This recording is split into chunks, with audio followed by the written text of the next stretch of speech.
ہمارے چینل میں خوش آمدید۔ تو چلیے شروع کرتے ہیں آج کی کہانی۔ خانزادہ حویلی۔ جی یہی ایڈریس ہے۔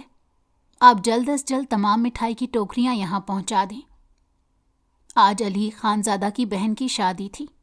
وہ چاہتا تھا کہ پورے گاؤں میں مٹھائی تقسیم کر دی جائے تاکہ سب کو پتہ چل سکے کہ خانزادوں کی اکلوتی بیٹی آج رخصت ہونے جا رہی ہے۔ جشن میں کسی طرح کی کوئی کمی نہیں رہنی چاہیے۔ علی یہاں سے وہاں کٹی پتنگ کی طرح دوڑ رہا تھا۔ بہت سے انتظامات تھے جو اس نے اکیلے نے دیکھنے تھے۔ دادا جان اور دادی جان کے بعد یہ 3 کزن تھے۔ علی جس کی بہن حیات تھی اور ان کا بڑا کزن ریان خانزادہ۔ ریان خانزادہ کی ماں زندہ تھی جبکہ ان کے والد اس دنیا میں نہیں تھے، جبکہ حیات اور علی دونوں ہی یتیم اور مسکین تھے۔ ان کے والدین کی اچانک موت نے سب کو حیران کر دیا تھا۔ آج رہ رہ کر علی کو اپنے والد کی یاد آ رہی تھی۔ بہن اس سے بڑی تھی مگر وہ بڑے بھائی کی طرح اپنی بہن کو رخصت کرنا چاہتا تھا اور اس کام کو بخوبی ادا کر رہا تھا۔ دادا جان اسے یہاں سے وہاں گھومتا ہوا اور تمام کام ذمہ داری سے کرتا ہوا دیکھ کر بہت خوش ہو رہے تھے، جبکہ دادی جان اپنی حور جیسی شکل رکھنے والی پوتی کے صدقے واری جا رہی تھی، جو سرخ رنگ کے لہنگے میں دنیا جہان کا حسن سمیٹے تھی۔ چہرے پر ایک اداسی تھی، اس کا تو کوئی مفہوم نہیں سمجھ سکتا تھا۔ سب لوگ شادی کی تیاریوں میں مصروف تھے، جب ہی اچانک ہال میں شور سا بلند ہوا۔ حیات بھاگ کر سیڑھیوں سے نیچے گئی۔ سامنے دیکھا تو بہت حیران ہوئی کیونکہ سامنے اس کی پھپھو کا بیٹا جس سے اس کی شادی ہونے والی تھی وہ کافی غصے میں کھڑا تھا۔ حیات کو دیکھ کر اس کی جانب قدم بڑھائے اور اپنے دونوں بازو سینے پر باندھ کر بہت گھور کر حیات کو دیکھا اور بولا، یہ جو تمہارا حسن ہے نا، اسی کی وجہ سے تم نے یہ قدم اٹھایا ہے۔ تمہیں بہت غرور ہے اپنے حسن کا۔ حیات نے اپنے کزن منور کو دیکھا جس سے آج اس کی شادی تھی اور وہ پوچھ بھی نہ سکی کیا بات ہے، جبکہ علی درمیان میں آیا اور اس نے پوچھا، منور بھائی کیا بات ہے، آپ ایسا کیوں کہہ رہے ہیں؟ تب منور نے کہا، یہ تم اپنی بہن سے پوچھو۔ عشق یہ شہر کی یونیورسٹی میں لڑا کر آئی ہے اور شادی مجھ سے کر رہی ہے۔ یہ الزام سن کر حیات تو اپنے قدموں پر کھڑی ہی نہ ہو سکی، جبکہ علی نے غیر دانستہ طور پر منور کا گریبان پکڑ لیا۔ آپ کیا کہہ رہے ہیں؟ آپ کو شرم نہیں آتی میری بہن پر اتنا گھٹیا الزام لگاتے ہوئے؟ وہ بچپن سے آپ کی مانگ رہی ہے، وہ ایسا سوچ بھی نہیں سکتی کہ کسی رشتے میں ہونے کے باوجود وہ کہیں اور۔ مجھے تو شرم آ رہی ہے سب سوچتے ہوئے بھی، جو آپ نے اتنی آسانی سے کہہ دیا۔ منور نے اپنا گریبان اس کے ہاتھوں سے چھڑوایا اور علی کو دور دھکا دیا۔ حیات کے روبرو کھڑے ہو کر کہا، تو بتاؤ حیات، میں جھوٹ بول رہا ہوں؟ یونیورسٹی میں تمہارا لڑکے کے ساتھ افیئر نہیں تھا؟ تم اس لڑکی کے ساتھ یہاں سے وہاں پورے شہر میں گھومتی پھر رہی تھی۔ اگر یہ سب جھوٹ ہے تو مجھے فوراً جھوٹا کر دو۔ حیات سے تو کچھ بولا ہی نہیں جا رہا تھا، بس اس نے نفی میں اپنا سر ہلایا اور یہی علی کی برداشت کی حد ہوئی۔ منور بھائی، آپ نے اپنی حد پار کر دی ہے۔ خبردار، جو ایک اور لفظ بولا تو میں بھول جاؤں گا کہ آپ میرے ہونے والے بہنوئی ہیں۔ بہنوئی کون؟ علی صاحب، آنکھوں دیکھی مکھی کون کھاتا ہے؟ میں ایسی لڑکی کو کبھی بیاہ کر نہیں لے کر جاؤں گا جو دل میں کسی اور مرد کو بسائے بیٹھی ہے۔ یہ بات سن کر دادا جان اور دادی تو صوفے پر ہی بیٹھ گئے، جبکہ مہمانوں سے بھرے ہوئے گھر میں سناٹا چھا گیا۔ اس نے کبھی سوچا بھی نہیں تھا کہ ایسا کچھ ہو جائے گا، جبکہ حیات جلدی سے منور کی طرف بڑھی اور بولی، منور آپ غلط سمجھ رہے ہیں، ایک مرتبہ میری بات تو سن لیں۔ منور نے کہا، خبردار، اگر تم نے ایک قدم بھی میرے قریب آئی، میں سوچ بھی نہیں سکتا تھا تم ایسی نکلو گی۔ حیات، میں نے تو تم سے سچے دل سے محبت کی تھی اور تم نے امانت میں خیانت کر دی۔ ہمارے ہاں تو منگ نکاح سے بڑھ کر ہوتی ہے، تم نے یہ سب کرتے ہوئے ایک مرتبہ نہیں سوچا؟ نانی جان اور نانا جان نے بہت مان سے رشتہ جوڑا تھا، تمہارے کسی بھی قدم سے 2 خاندان الگ ہو سکتے ہیں؟ جبکہ حیات زاروں قطار روتے ہوئے دادا جان اور دادی جان کی جانب بڑھی۔ دادی جان، آپ میرا یقین کریں، ایسا کچھ نہیں ہے، میں آپ سے جھوٹ نہیں بولوں گی، ایک مرتبہ میری بات سن لیں۔ ابھی وہ لوگ اس کی بات سنتے اس سے پہلے ہی شمیم بیگم کی آواز ہال میں گونجی اور حیات کو اپنا دل بند ہوتا محسوس ہوا۔ ابا جان، ہم نے تو پہلے ہی کہا تھا اس لڑکی کے پاؤں میں زنجیر ڈال کر اسے گھر بٹھا لیں، آپ نے اسے تتلی کی طرح پر لگا دیے، تو دیکھ لیں کس گندے پھول پر جا بیٹھی۔ میری کسی بات کو کوئی مانتا ہی نہیں، بعد میں جب خسارہ ہوتا ہے تو تب کہتے ہیں شمیم بالکل ٹھیک کہہ رہی تھی۔ میں نے پہلے بھی کہا تھا یہ لڑکی بالکل اپنی ماں کے چال چلن۔ ابھی ان کی بات درمیان میں ہی تھی جب داجی اچانک اپنی جگہ سے کھڑے ہو گئے اور بولے، شمیم بس کر دو، تم کوئی موقع ہاتھ سے جانے نہیں دیتی، شرم کرو، یہ تمہارے بھائی کی بیٹی ہے۔ جبکہ شمیم بیگم تو سارے شرم اور حیا کو ایک طرف رکھ کر بولی، بھائی کی بیٹی تھی تبھی تو اسے اتنے مان سے اپنی بہو بنانے کا سوچا تھا، مگر میں یہ بھول گئی تھی کہ بھائی کے ساتھ ساتھ اس میں اس عورت کا خون بھی ہے جس نے، بس ضرورت نہیں ہے گھڑے ہوئے مردے اکھاڑنے کی۔ منور، ہم تمہارے نانا جان تمہیں حکم دیتے ہیں کہ ابھی کے ابھی رخصت کر کے حیات کو اپنے گھر لے جاؤ۔ جبکہ منور نے سر اونچا کر کے کہا، نانا جان، ہم آپ سے معافی مانگتے ہیں، مگر میں یہ کام نہیں کر سکتا۔ یہ بات کہتے ہوئے بغیر کسی کی کوئی بات سنے منور گھر سے نکلتا چلا گیا اور حیات اچانک ہوش و ہوا سے بیگانہ ہو کر فرش پر جا گری۔ ابھی کچھ دیر پہلے اس گھر میں شہنائیاں گونج رہی تھیں اور اب اچانک موت کا سناٹا۔ علی نے اپنی بہن کے بے جان ہوتے وجود کو اٹھایا اور کمرے میں لے گیا۔ بے ہوش پڑی حیات کی جانب ایک نظر دیکھا، اس کا معصوم چہرہ اس گناہ کی نفی کر رہا تھا۔ وہ جانتا تھا اس کی بہن کا کوئی ایسا قدم کبھی نہیں اٹھائے گی جس سے اس کے ماں باپ پر بات آئے۔ اس کی بڑی بہن نے تو اسے ہمیشہ سمجھایا تھا کہ گھر والوں سے بڑھ کر کوئی نہیں ہوتا، کبھی بھی کوئی ایسا کام نہیں کرنا چاہیے جس کی وجہ سے ہمارے اپنے تکلیف میں آ جائیں، تو وہ خود ایسا کام کیسے کر سکتی ہے؟ علی کا دل اور دماغ اس وقت جنگ لڑ رہا تھا۔ اسے اپنی بہن تو ٹھیک لگ رہی تھی، مگر زمانے سے تو اچھی طرح واقف تھا۔ اس کی بہن بالکل ٹھیک ہو سکتی ہے، مگر زمانے کے لوگ اور یہ منور کس کس کو یہ بات بتائیں گے؟ اور یہ بات منور تک پہنچانے والے کوئی دشمن تھے ان کے، وہ بھی آج شادی کے دن یہ خاندان میں آگ کی طرح یہ بات پھیلا چکے تھے۔ دادا جان کا بلڈ پریشر ہائی ہو گیا تھا، جبکہ حیات ابھی تک بے ہوش تھی۔ علی نے اپنی شیروانی کے بٹن کھولے کیونکہ اسے اپنا دم گھٹتا محسوس ہو رہا تھا۔ جان سے پیاری بہن کے اوپر اتنا بڑا بہتان اور پھر اس کی شادی نہ ہونا، یہ دونوں باتیں اسے بہت گہری سوچ میں مبتلا کر رہی تھیں۔ ابھی وہ اسی کشمکش میں بیٹھا تھا کہ اپنے پیچھے سے حیات کی آواز سنائی دی، علی، منور کہاں ہے؟ مجھے اس سے بات کرنی ہے، وہ میرے ساتھ ایسا نہیں کر سکتے۔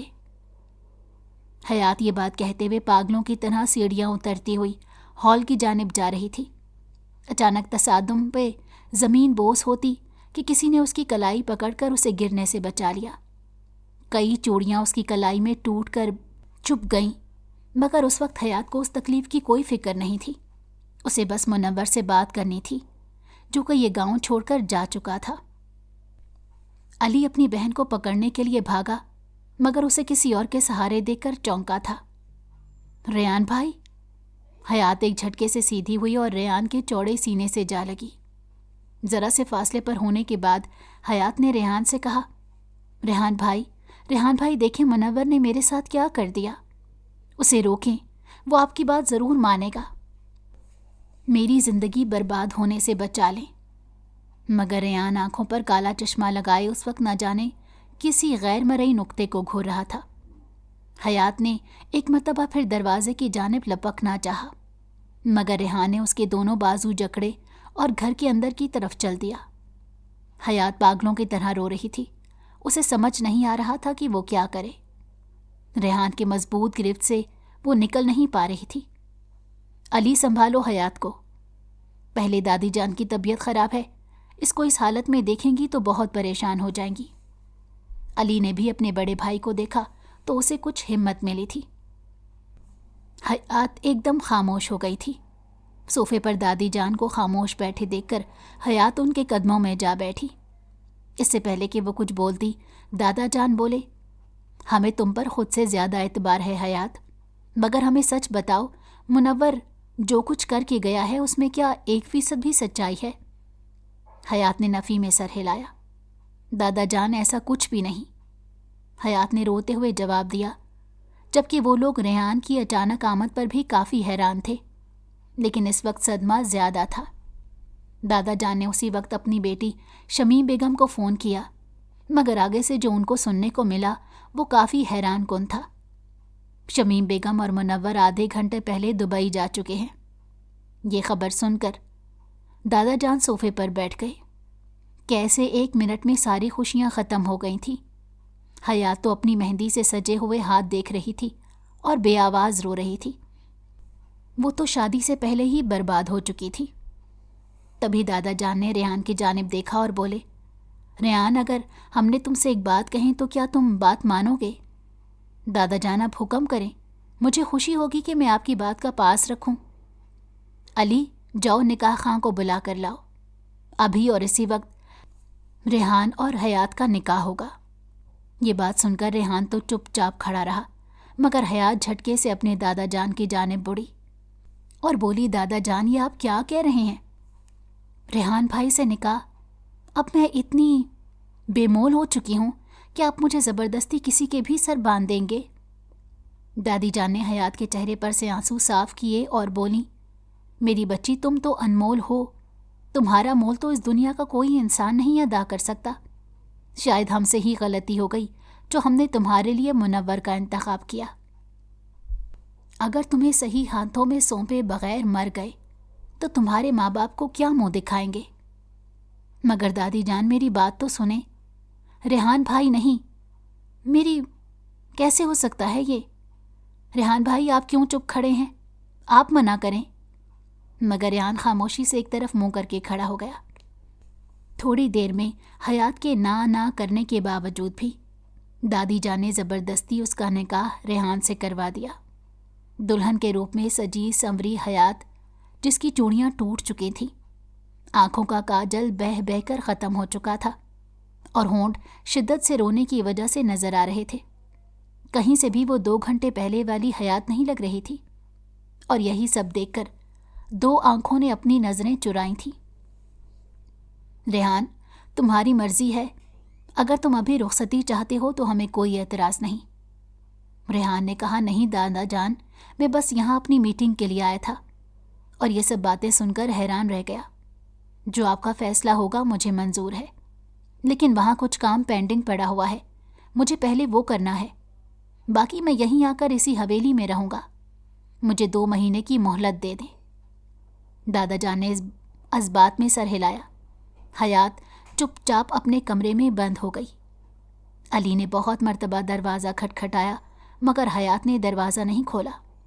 رو رو کر حیات کے آنسو بھی سوکھ چکے تھے، آنکھیں شدت سے لال ہو رہی تھیں، جبکہ جسم آہستہ آہستہ کانپ رہا تھا۔ اسے نہیں معلوم تھا باہر کیا ہو رہا ہے۔ اس نے تو بہت شدت سے اس دن کا انتظار کیا تھا۔ جب سے بڑی ہوئی تھی بس ایک بات سوچی تھی کہ کب اس کی اور منور کی شادی ہو۔ اس کے تصور میں بھی بس ایک ہی شخص کا نام گونجتا تھا، منور۔ اس نے تو کبھی سوچا بھی نہیں تھا کہ اس طرح سے وہ سب کے سامنے بے مول ہو جائے گی۔ کالج میں، یونیورسٹی میں بہت سے لڑکوں نے اس کی طرف قدم بڑھائے، مگر ہمیشہ وہ خود پیچھے ہٹ جاتی تھی، کیونکہ وہ جانتی تھی کہ وہ کسی کی امانت ہے۔ لیکن اس کی پاسداری کا ایسا صلہ ملے گا یہ اس نے سوچا بھی نہیں تھا۔ اپنا قصور یاد کر کر کے حیات پاگل ہو رہی تھی، بال جوڑے سے نکل کر بکھر گئے تھے۔ اس حالت میں بھی اس کا حسن ماند نہیں پڑا تھا۔ بیڈ سے ٹیک لگائے وہ اپنا سر گھٹنوں میں دیے بیٹھی تھی۔ اچانک کمرے میں اندھیرا چھا گیا۔ حیات نے اٹھ کر باہر جانا چاہا، مگر تب بھی اپنے پیٹ پر کسی کا لمس محسوس ہوا۔ بوجھل طبیعت کے باعث صحیح طرح سے پہچان نہیں سکی، مگر وہ مضبوطی سے پکڑے جانے کا لمس جانا پہچانا سا لگا۔ ہلکی سی مزاحمت کر کے خود کو گرفت سے نکالنا چاہا مگر نہیں نکال سکی۔ جھٹکے سے رخ اس کا اپنے سینے کی جانب کیا اور کسی متاع جان کی طرح حیات کو اپنی باہوں میں سمیٹ لیا۔ خود سے دور لاکھ جھٹکنے باوجود بھی وہ خود اپنی منمانی کرتا گیا اور حیات کی سسکیاں ساری رات اس کمرے میں گونجتی رہیں۔ ہر ایک سرگوشی پر حیات نے اپنے لب بھینچے تھے، آئندہ کسی کی طرف نظر اٹھا کر بھی مت دیکھنا۔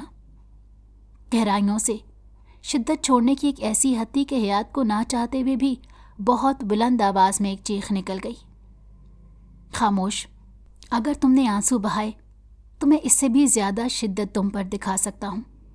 جب تک میں یہاں ہوں مجھے کمرے سے باہر اچھے حلیے میں نظر آنا، اور میرے جانے کے بعد بھی اگر تم کبھی روئیں تو میں تمہیں اسی طرح سے سزا دوں گا کہ تم مستقل طور پر نہیں سو سکو گی، سمجھی؟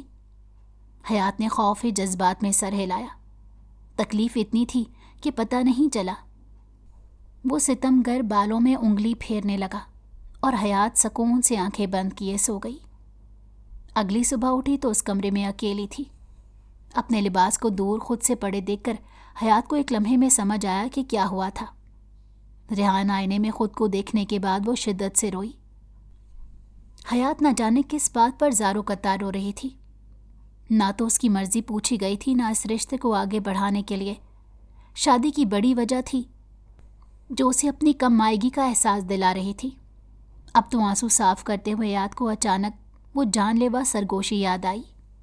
جلدی سے اپنے آنسو صاف کیے اور سیاہ رنگ کا لباس زیب تن کیا۔ بالوں کو کنگا کیے بغیر ہی کمرے سے باہر نکل گئی۔ ٹھنڈا پانی فرش کو گیلا کر رہا تھا۔ حیات خاموشی سے نیچے دادی جان کے پاس جا رہی تھی۔ 2 دن سے ان سے ملاقات نہیں ہوئی تھی، نہ جانے ان کی طبیعت کیسی ہوگی، مگر فوراً ہی کسی سے ٹکرا گئی۔ گرفت کو وہ اچھی طرح پہچان گئی تھی۔ اپنی آنکھیں بند کر کے سائڈ سے گزرنا چاہا، مگر ریحان نے یہ بھی کوشش ناممکن بنا کے اس کو دیوار کے ساتھ پن کیا اور اس کی تھوڑی کو پکڑ کر اس کا چہرہ بلند کیا۔ اپنی آنکھیں کھولو، مگر حیات نے آنکھیں نہیں کھولی۔ اچانک کمر پر کچھ محسوس ہونے پر فوراً سے اپنی آنکھیں کھولی اور اس سامنے کھڑے آدم ذات کو دیکھا جس کے سامنے وہ نازک سی بچی لگ رہی تھی۔ حیات کے گھومنے پر ریحان نے چپ کر کے ایک چھوٹی سی گستاخی کی جو حیات کو لال ٹماٹر ہونے پر مجبور کر گئی۔ مسز ریحان، اگر آئندہ تم نے یہ کالا لباس زیب تن کیا تو مجھ سے برا کوئی نہیں ہوگا۔ بالوں کو اچھی طرح سنوارو، سر پر دوپٹہ لو، دادا جان تمہیں یاد کر رہے ہیں، ان سے ملنے جاؤ، اور باقی تو تمہیں سمجھانے کی ضرورت نہیں۔ میاں بیوی کی باتیں کسی سے شیئر نہیں کرتے۔ حیات نے اپنے زخمی لب کو تر کیا اور سوجھی ہوئی سرخ آنکھوں سے ریحان کی جانب دیکھا۔ آپ کو مجھے ضرورت نہیں ہے کچھ بھی بتانے کی، میں آپ کی طرح کسی کو بھی اذیت دینے کی حق میں بالکل نہیں ہوں۔ ریحان نے جھک کر اس کی گردن میں منہ دیا اور پھر کہا، مجھے تو اذیت دینے میں بہت مزہ آتا ہے، یقین نہیں آتا تو ٹریلر دکھا دوں۔ حیات نے ادھر ادھر دیکھنا چاہا۔ ریحان اس کی مشکل سمجھ کر اس کے راستے سے ہٹ گیا۔ ریحان کے ہٹتے ہی وہ تیزی سے نیچے کی جانب بھاگی تھی۔ دادا جان کے کمرے کے باہر کھڑے ہو کر حیات نے پلٹ کر دیکھا، مگر ریحان اس کے پیچھے نہیں آ رہا تھا۔ اس کی سانس دھونکنے کی مانند چلتی ہوئی تھی۔ سر پر دوپٹہ لیا اور دادا جان کے کمرے میں داخل ہوئی۔ ان سے پیار لینے کے بعد حیات بہت لاڈ سے اپنی دادی جان کی گود میں سر رکھے لیٹ گئی۔ دادی جان کی نماز پڑھنے کی وجہ سے سب کمرے سے نکل گئے۔ دادی جان نے حیات کی گردن پر نشان دیکھا تو بولی، کیا ہوا حیات، یہ گردن پر نشان کیسا ہے؟ حیات کو ابھی تھوڑی دیر پہلے ہونے والی حکمت عملی یاد آئی۔ اس نے کوئی بات بناتے ہوئے کہا، دادی جان وہ سیٹ پہنا ہوا تھا نا، وہ زیور شاید لگ گیا ہوگا۔ ابھی وہ کوئی اور بہانہ بناتی کہ ریحان کمرے میں داخل ہوا اور بولا، جب تمہیں زیور اتنے تکلیف دیتے ہیں تو نہ پہنا کرو۔ کیوں دادی جان، میں صحیح کہہ رہا ہوں؟ اور ٹھیک کہہ رہا ہے حیات، اب تم وہ زیور نہ پہنا، تمہیں کسی سنگھار کی ضرورت ہی نہیں، میری پوتی تو لاکھوں میں ایک ہے۔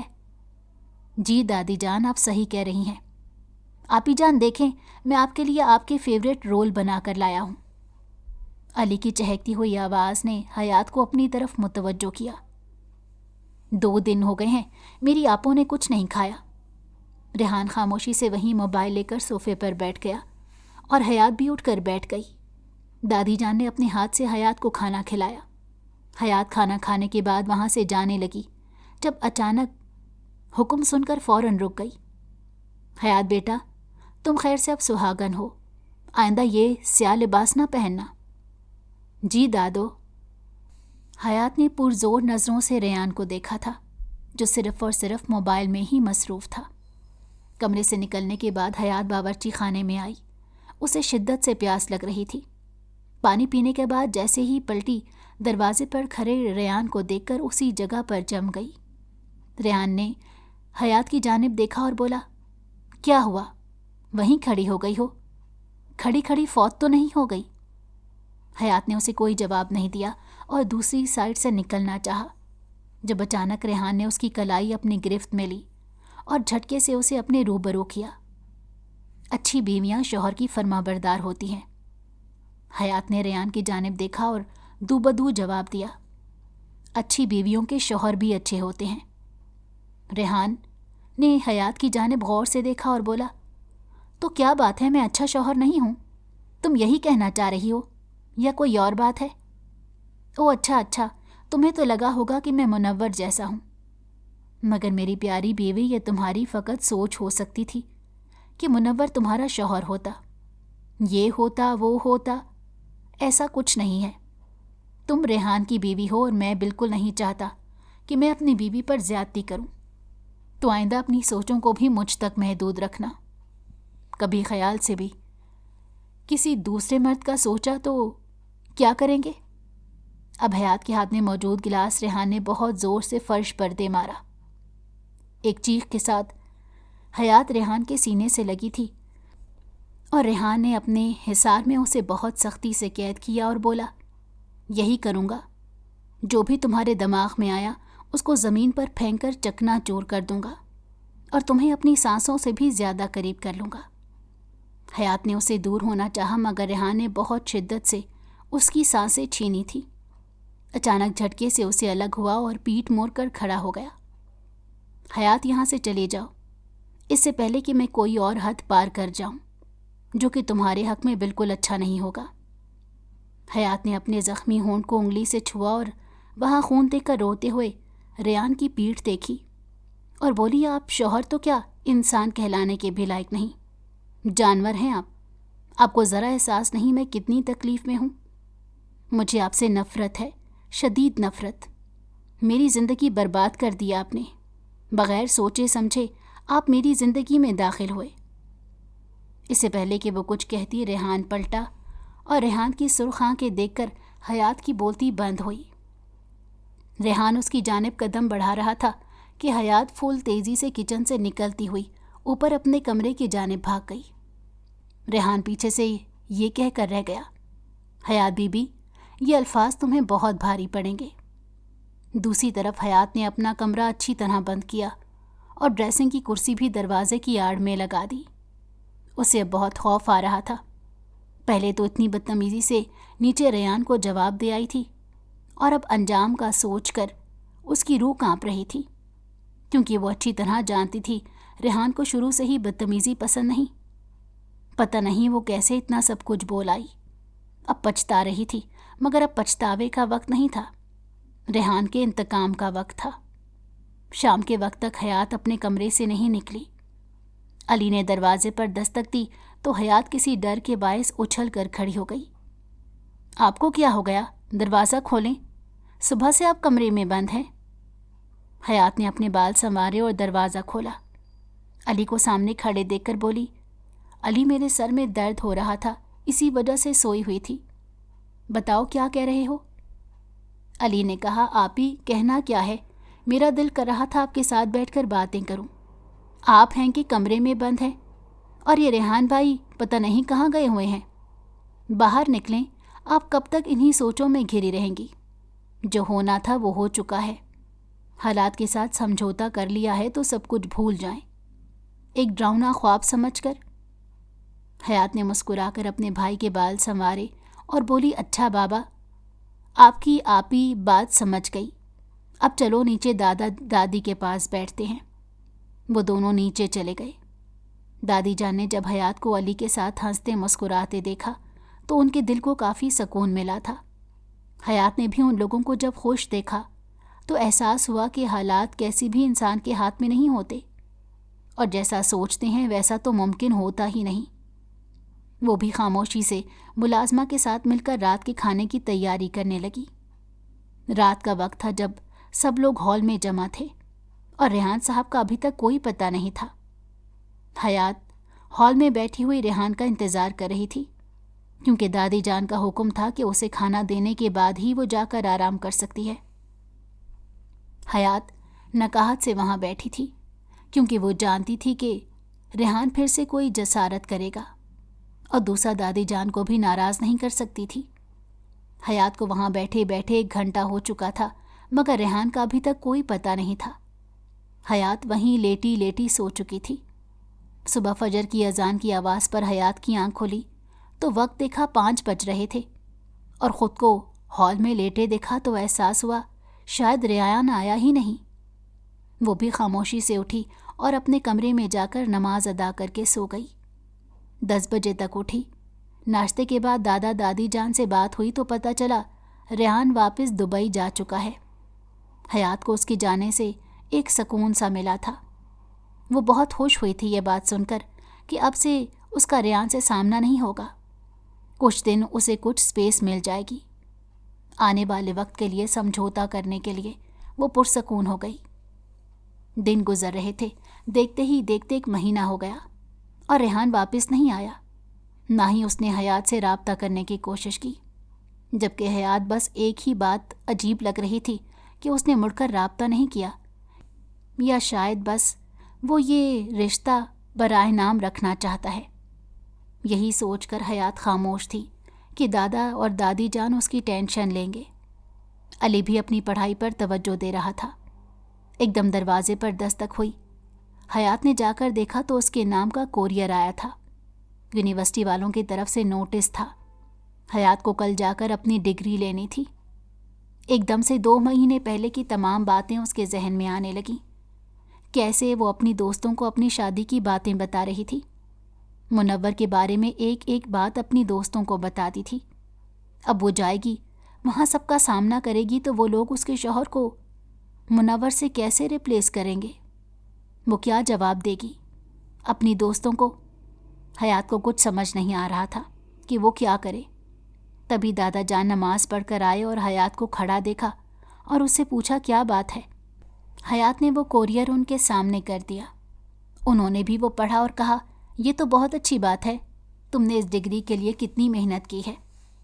تم علی کے ساتھ چلی جانا، وہ تمہیں چھوڑ آئے گا اور اپنی ڈگری لے لینا۔ حیات نے اس بات میں سر ہلایا اور دادی جان کے پاس جا کر بیٹھ گئی۔ دادی جان نے اسے خاموش دیکھا تو بولی کیا بات ہے، میری چنبیلی آج بلائی پھر رہی ہے؟ حیات نے کہا نہیں دادی جان، یونیورسٹی جانا ہے، بس ڈر لگ رہا ہے وہاں کا رد عمل سوچ کر۔ وہ لوگ مجھ سے پوچھیں گے شادی کے بارے میں تو میں کیا جواب دوں گی؟ دادی جان نے کہا حیات اتنی باتوں کی ٹینشن نہیں لیتے، کیا جواب دو گی وہی بتاؤ گی کہ تمہاری شادی ہو گئی ہے، اور پوری یونیورسٹی کو ڈھول بجا کر بتانے کی ضرورت نہیں۔ کیا ہوا کیسے ہوا، جو نصیب میں تھا وہ ہو گیا۔ اگر تم ہی اپنے حال اور مستقبل کو لے کر مطمئن نہیں ہوگی تو لوگوں کو تو بولنے کا موقع ملے گا نا۔ حیات نے کہا آپ ٹھیک کہہ رہی ہیں دادی جان، مگر حالات واقعی بہت خراب ہو گئے ہیں۔ مجھے تو سمجھ نہیں آ رہا یہ سب کیا ہوا، ایک دن میں میری زندگی بدل گئی۔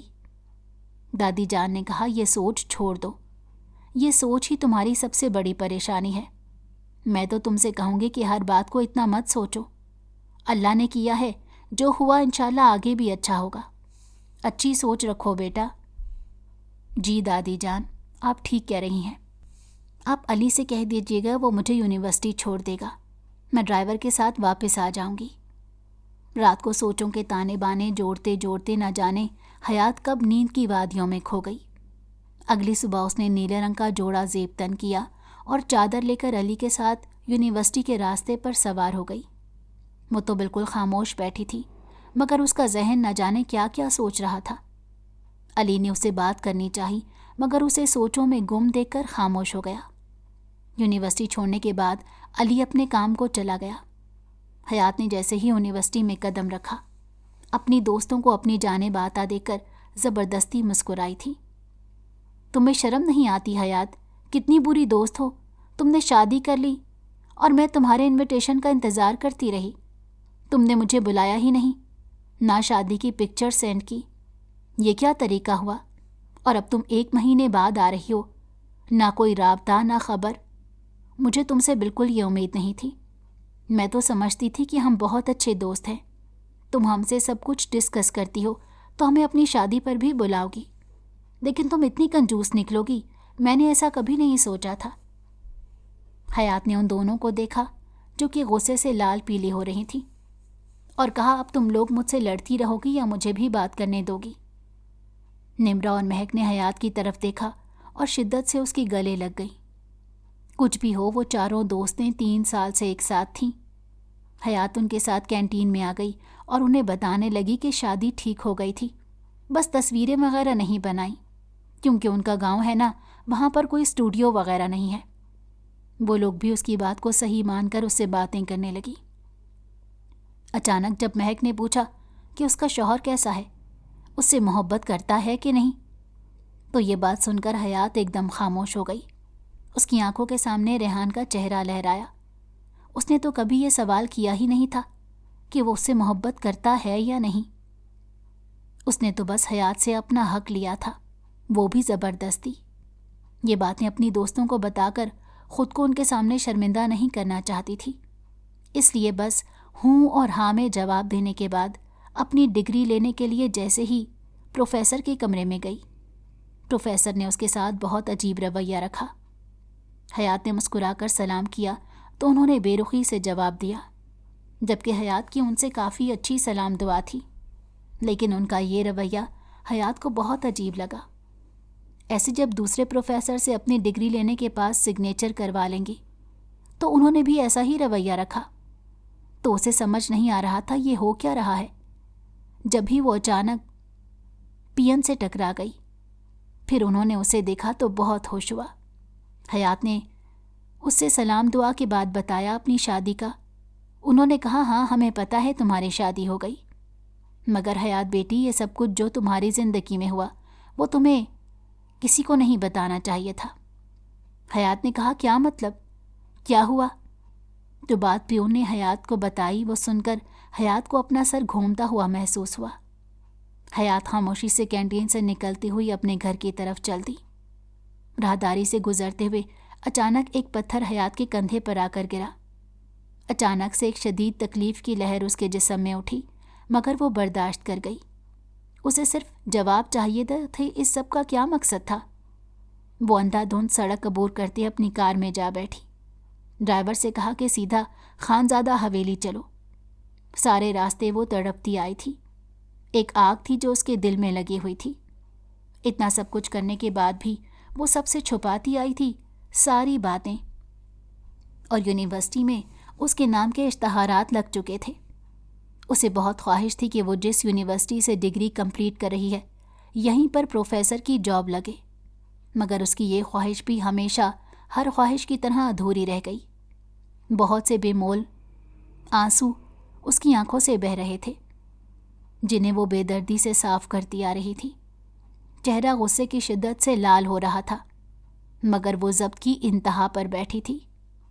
حویلی پہنچ کر تیزی سے دادا دادی کے کمرے کی جانب بڑھی، جب سامنے بیٹھے ریحان کو دیکھ کر اس کے قدم رک گئے۔ دادی جان نے اسے یوں کھڑے دیکھا تو بولی، حیات اچھا ہوا تم آ گئی، ابھی ہم ریحان سے تمہاری رخصتی، بیٹھو ہمارے ساتھ۔ حیات خاموشی سے دادی جان کے پہلو میں لگ کر بیٹھ گئی۔ جب تک دونوں طرف کی بات نہ سن لیتی کوئی بھی تماشا نہیں چاہتی تھی۔ رات کے کھانے کے بعد حیات نے سوچا وہ خود جا کر ریحان سے بات کرے۔ سفر کی وجہ سے اس کے پاؤں میں شدید درد ہو رہا تھا، اسی لیے اپنے کمرے میں چلی گئی۔ کمرے میں گئی تو اسے کچھ عجیب لگ رہا تھا، مگر پھر اپنا وہم سمجھ کر شاور لینے کے بعد جیسے ہی باہر نکلی تو سامنے بیٹھے ریحان کو دیکھ کر اس کی ساری تھکن اتر گئی۔ تولیے کو ایک طرف پھینک کر وہ ریحان کے سر پر جا کھڑی ہوئی۔ کیوں کیا آپ نے وہ سب؟ میں کبھی سوچ بھی نہیں سکتی تھی کہ آپ اتنے گھٹیا کام کر سکتے ہیں۔ حیات ابھی کچھ کہتی کہ ریحان نے بڑھ کر اسے اپنے اوپر گرا لیا اور پہلو بدل کر اس پر قابض ہوا۔ یہ کیا کام ہوا؟ بیوی، نہ دعا نہ سلام، آتے ہی شوہر کے سر پر سوالوں کی بوچھاڑ کر دی تم نے۔ میں نے تو سمجھا تھا مجھے بتاؤ گی۔ 1 مہینہ میرے بغیر کیسے گزرا؟ مجھے کتنا یاد کیا، مگر تم تو سراپا سوال بنی کھڑی ہو۔ حیات نے اس کی جانب دیکھا اور بولی، آپ بات کو گھمائی مت، مجھے بتائیں آپ نے یہ سب کیوں کیا؟ ہمیشہ کی طرح ریحان اس کی باتیں نظر انداز کرتا ہوا اپنی منمانی کرتا چلا گیا۔ اچانک جیسے ہی ریحان نے حیات کے کندھے پر اپنا لمس چھوڑا، غیر دانستہ طور پر حیات کی درد سے چیخ نکل گئی۔ ریحان نے ادھر نرمی سے اپنے لب رکھے اور پوچھا، تکلیف ہو رہی ہے؟ حیات نے کہا، اس سے زیادہ تکلیف مجھے آج یونیورسٹی سے سچ جان کر ہوئی ہے۔ ریحان نے اس کے بعد کو سنی انسنی کرتے اسے کسی اور ہی دنیا میں لے کر چلا گیا۔ رات کی آخری پہر جب بیڈ سے اٹھنے لگا تب حیات نے اس کا ہاتھ تھاما اور روتے ہوئے پوچھا، آپ نے یہ سب کیوں کیا؟ آپ کیا چاہتے ہیں؟ ریحان نے پلٹ کر اسے دیکھا، اس کے ہاتھ پکڑے اور اس کے ساتھ بیڈ پر بیٹھ گیا۔ میرا طریقہ غلط تھا، مگر تم ایک بات یاد رکھو، تم سے نفرت اور محبت فقط ریحان خانزادہ کر سکتا ہے۔ حیات، ریحان خانزادہ؟ مجھے نہیں معلوم کب تم میرے جسم میں خون کی جگہ دوڑنے لگی۔ تمہاری طلب اور محبت نے مجھے پاگل کر دیا تھا۔ اگر میں وہ سب نہ کرتا تو آج اس وقت یہاں سکون سے نہ بیٹھا ہوتا، اور تمہیں پتہ چل ہی گیا ہے تو یہ بہت اچھی بات ہے۔ اب حالات سے سمجھوتا کر لو، رات کو میرا انتظار کرنا، میں پھر آؤں گا۔ حیات نے ریحان کا ہاتھ دور جھٹکا اور بولی، میں کوئی طوائف نہیں ہوں جو یوں ہر رات آپ کا انتظار کروں۔ ریحان کو اس کا ہاتھ جھٹکنا بہت برا لگا۔ اس کے بالوں کو پکڑ کر چہرہ اپنے مقابل کیا اور گراتے ہوئے بولا، ایسے گھٹیا لفظ اپنی زبان سے آئندہ نکالے تو بولنے کے قابل نہیں رہو گی۔ اسے بیڈ پر جھٹکا دیتے ہوئے خود کمرے سے نکلتا چلا گیا۔ پیچھے حیات روتی رہی، بولی، ریحان خانزادہ، میری بد دعا ہے کہ آپ کو کسی سے بے پناہ عشق ہو جائے اور آپ اس کو پانے کے لیے تڑپیں۔ حیات کو یہ بات کہاں پتہ تھی کہ وہ تو اسی سے عشق کرتا تھا۔ حیات کی ماں باپ کی محبت کی شادی تھی، مگر اس کی ماں تھوڑی بولڈ قسم کی عورت تھی، تھوڑی بے فکر تھی۔ انہوں نے اپنے شوہر کو زبردستی مائل کر کے کورٹ میرج کر لی۔ اس بات کا احساس جب ہوا جب حیات ان کے پہلو میں سانسیں لینے لگی۔